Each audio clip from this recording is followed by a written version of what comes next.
ओ हाय नमस्कार जय Jagannath good morning Xerox lip channel को आपन स्वागत। तो दर्शक बंधु आज आमर केउठी केउं जगह बाद्यदंड प्रतियोगिता हम आपन सुचारू रूपे जनईदेवी।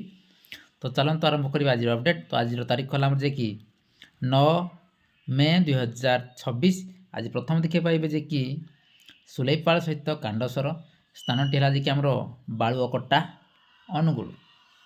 और 2 नंबर रे जे कि टूर्नामेंट चलती आमर जे कि जोरासिंगा ग्राम जानते आपण मैंने भल कि आज सेकेंड राति।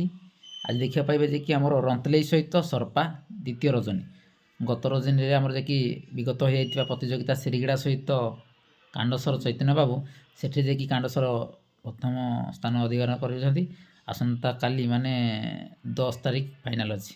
आज जी विजेता हो काली कांडसर सहित फाइनाल नाचब। तो चाहतु एंजय कर आसबे जोरासिंगा पार्टी दीटी हेले जे कि रंतले सहित सरपा एवं बालुकटार देखिए कांडसर सहित सुलेफा। तो यह आज अपडेट रही। जय जगन्नाथ।